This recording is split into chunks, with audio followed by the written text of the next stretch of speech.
Hey YouTube, Jim here. Welcome to Top 10 Archive. Everybody wants to deny it, but we all know it's coming. Whether hell fills up or some ambitious scientist accidentally raises the dead, an undead apocalypse is inevitable. At least it better be, else we've wasted all our time trying to find the perfect zombie-proof shelter. Oh well, at least our time wasn't a complete waste, as we're able to compile these top 10 zombie-proof shelters for your viewing. Wait, what was that? Somebody's scratching at my door. There's shadows outside my windows. Oh my, It's extremely tacky, I know. Let's just get on with the video. Oh, golly, what these writers are having me read these days. Number 10, Orsos Luxury Island. Not quite an island, too fancy to be considered a boat, the Orsos Luxury Island may be the most innovative concept in zombie protection. Alright, so it wasn't designed with that in mind. But when you consider this mobile luxury island has everything you'd need in a shelter, plus the ability to move it when things get dicey, it's hard not to think the apocalypse was in mind during designing. The vessel's ability to produce its own energy and drinking water reduced the need for supply runs, but shuttle boats make embarking easy and unencumbering. It may become a target for seafaring scavengers, but a few machine guns mounted on the top can make easy work of wannabe pirates. Number 9, ZFC-1 Cabin. Tiger Log Cabins entered the zombie apocalypse market with its ZFC-1 Zombie Fortification Cabin, designed specifically to keep the undead and scavengers out. Offering a 10-year anti-zombie guarantee, the ZFC-1 comes equipped with an upper deck for 360-degree scouting, touches of barbed wire, reinforced cabin walls and doors, slit windows for viewing, and amenities to make life in the apocalypse bearable, like a kitchen, waste management, and furnished living space. To survive in this modified log cabin, you'll need to make use of the protected garden and tack on some of the offered extras like security cameras, searchlights, and a flamethrower.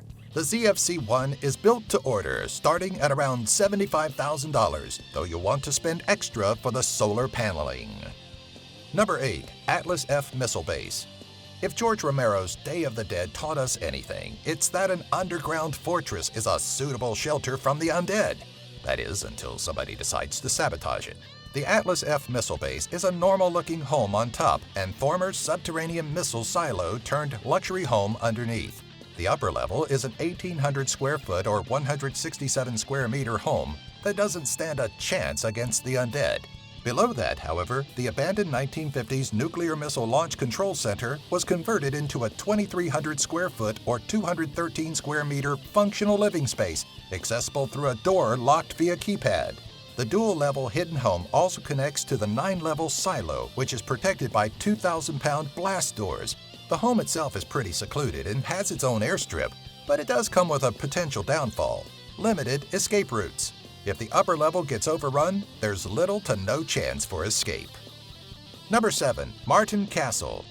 The profile of this castle in Versailles, Kentucky is imposing, but would definitely attract the attention of other survivors. Luckily, you'll be able to see anyone coming across your 53 acres of land and prepare yourself for their inevitable attack. As for the shamblers, well, the 12-foot or 3.6-meter high walls that surround the castle will take care of them. Enclosed within the outer protection is an impossibly large structure complete with a tennis court to pass the time and more than 50 rooms to spread out and enjoy the space in. Maybe its greatest threat isn't the undead or scavengers at all, but rather fire, as evidenced in the 2004 fire that destroyed much of the castle. Good thing zombies can't start fires. Number 6, Hole in the Rock. What better way to mask your shelter than by using Mother Nature? Moab, Utah's Hole in the Rock may be a tourist attraction now, but when the dead start walking, it may appeal as a zombie shelter. Carved within the red rock is a 5,000 square foot or 464 square meter, 14-bedroom home that is cleverly hidden. The only indication that someone may live there is a small sliver that serves as the main and only entrance. If you can fortify the main entrance, you'll have yourself a perfectly secluded abode to wait out the affliction, but the lack of natural light will force you to rely on candles should the power fail. The rocky terrain surrounding Hole in the Rock does give you the chance to scale terrain while avoiding hordes of the undead, but there's little within the area that you'll want to forage for. Number 5, Villa on Dunbar Rock. A fortress in the middle of the Mesoamerican Barrier Reef off the coast of Honduras, this peculiar structure offers seclusion and protection during an undead invasion. Offering over 15,000 square feet or 1,393 square meters, the villa on Dunbar Rock is not just a beautiful structure with its own infinity pool and gym. Its moderate distance from the coast means the undead won't soon be treading along the rocky shoreline, but also makes it easy to trek to the mainland for supplies. It may look impractical, but this $10 million mansion has 8 different suites to accommodate a team of survivors, borders a natural water source, and a pretty well-stocked food supply, assuming you really like fish. Number 4. Epic Lake Castle. Water may not be a permanent defense against the undead, but if you can use it to your advantage, do so.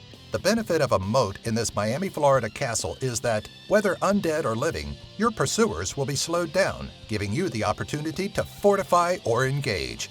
The 19,222 square foot or 1,785 square meter structure may be larger than you probably will need, but the 8 bedrooms will give you the opportunity to build up a stronghold of other survivors. The structure is built on 14 acres of land, with one road in and out, protected by a wrought iron gate. Should the dead sense your presence, the choke point can get easily clogged, so it's best to devise a sort of cleanup to keep the rotting flesh from piling against the fence. Number 3. Easter Sister Rock Island.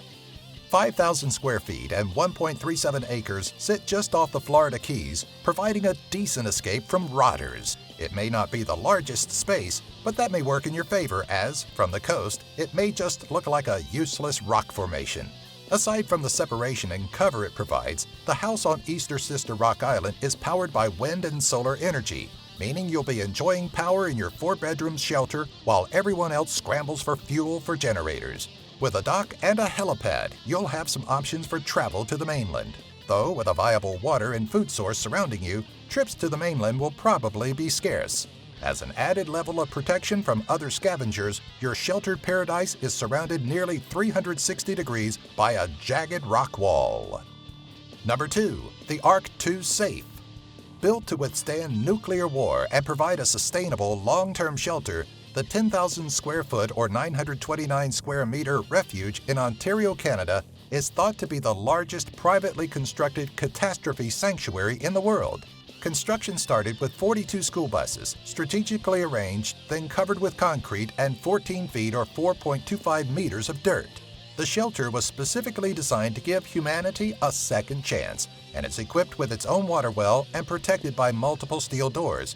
It has multiple air intakes, waste holding, a sensory deprivation immersion tank, and even its own morgue.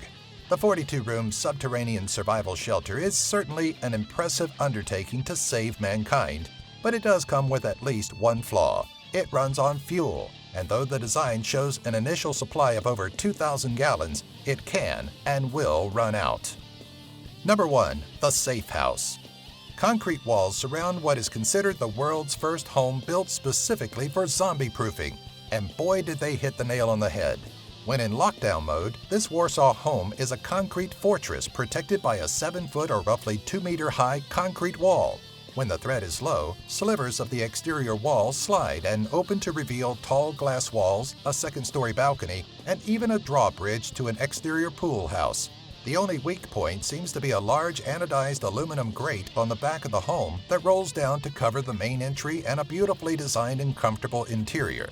Adding to the functionality of this zombie-proof shelter, which was designed and built by architect Robert Konieczna, is that it's mostly powered by renewable energy.